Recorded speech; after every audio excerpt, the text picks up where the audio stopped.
യഹോവേ, നിന്റെ ന്യായപ്രമാണത്തിന് അത്ഭുതമുള്ള കാര്യങ്ങളെ കാണുവാൻ തക്കവണ്ണം എൻ്റെ ഹൃദയകണ്ണുകളെ നീ പ്രകാശിപ്പിക്കണമേ. ഉൽപ്പത്തി 33. അനന്തരം യാക്കോബ് തലപൊക്കി നോക്കി ഏശാവും അവനോടുകൂടെ 400 ആളും വരുന്നത് കണ്ടു. തൻ്റെ മക്കളായ ലേയയുടെ അടുക്കലും റാഹേലിൻ്റെ അടുക്കലും 2 ദാസിമാരുടെ അടുക്കലും വിഭാഗിച്ചു നിർത്തി.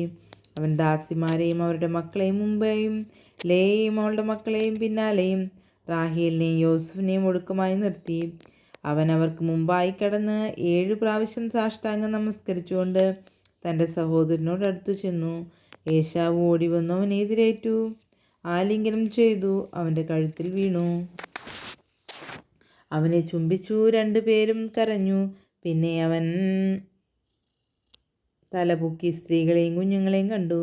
നിന്നോട് കൂടിയുള്ള ഇവർ ആരെന്ന് ചോദിച്ചതിന് ദൈവം അടിയന് നൽകിയിരിക്കുന്ന മക്കളെന്ന് അവൻ പറഞ്ഞു.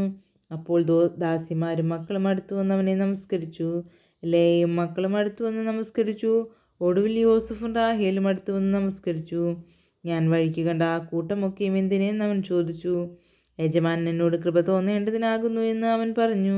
അതിന് ഏശാവ്, സഹോദര, എനിക്ക് വേണ്ടുന്നതുണ്ട്, നിനക്കുള്ളത് നിനക്കിരിക്കട്ടെ എന്ന് പറഞ്ഞു. അതിന് യാക്കോബ്, അങ്ങനെയല്ല, എന്നോട് കൃപയുണ്ടെങ്കിൽ എൻ്റെ സമ്മാനം എൻ്റെ കയ്യിൽ നിന്ന് വാങ്ങണമേ. ദൈവത്തിൻ്റെ മുഖം കാണുന്നത് പോലെ ഞാൻ നിൻ്റെ മുഖം കാണുകയും നിനക്ക് എന്നോട് ദയ തോന്നുകയും ചെയ്തുവല്ലോ. ഞാൻ അയച്ചിരിക്കുന്ന കാഴ്ച വാങ്ങണമേ. ദൈവം എന്നോട് കൃപ ചെയ്തിരിക്കുന്നു, എനിക്ക് വേണ്ടുവോളമുണ്ട് എന്ന് പറഞ്ഞു അവനെ നിർബന്ധിച്ചു. അങ്ങനെ അവൻ അത് വാങ്ങി. പിന്നെ അവൻ, നാം പ്രയാണം ചെയ്തു പോകാ, ഞാൻ നിനക്ക് മുമ്പായി നടക്കാമെന്ന് പറഞ്ഞു. അതിന് അവൻ അവനോട്, കുട്ടികൾ നന്നായി ഇളയവരെന്നും കറവുള്ള ആടുകളും കന്നുകാലികളും കൂടെയുണ്ടെന്നും യജമാനൻ അറിയുന്നുവല്ലോ.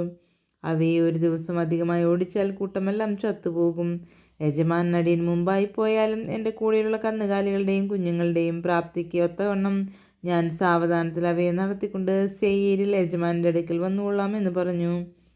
എൻ്റെ ആളുകളിൽ ചിലരെ ഞാൻ നിൻ്റെ അടുക്കൽ നിർത്തട്ടെ എന്ന് ഏശാവ് പറഞ്ഞതിന് എന്തിന്, യജമാനൻ്റെ കൃപയുണ്ടായാൽ മതി എന്ന് അവൻ പറഞ്ഞു.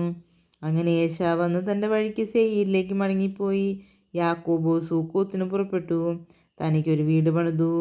കന്നുകാലിക്കൂട്ടത്തിന് തൊഴുത്തുകളും കെട്ടി. അതുകൊണ്ട് ആ സ്ഥലത്തിന് സൂക്കോത്ത് എന്ന് പേർ വന്നു. യാക്കോബ് പദ്ദൻഅരാമിൽ വന്ന ശേഷം കനാൻ ദേശത്തിലെ ശേഖേം പട്ടണത്തിൽ സമാധാനത്തോടെ എത്തി. പട്ടണത്തിനരികെ പാളയമടിച്ചു. താൻ കൂടാരമടിച്ച നിലം ശേഖേമിൻ്റെ അപ്പനായ ഹാമോറിൻ്റെ പുത്രന്മാരോട് 100 വെള്ളിക്കാശിന് വാങ്ങി. അവിടെ അവൻ ഒരു യാഗപീഠം പണിതു. അതിന് ഏൽ എലോഹി ഇസ്രായേൽ എന്ന് പേരിട്ടു. ദൈവമേ, സ്തുതിക്ക് യോഗ്യമാവുന്നു. ബാരക്കുമോർ.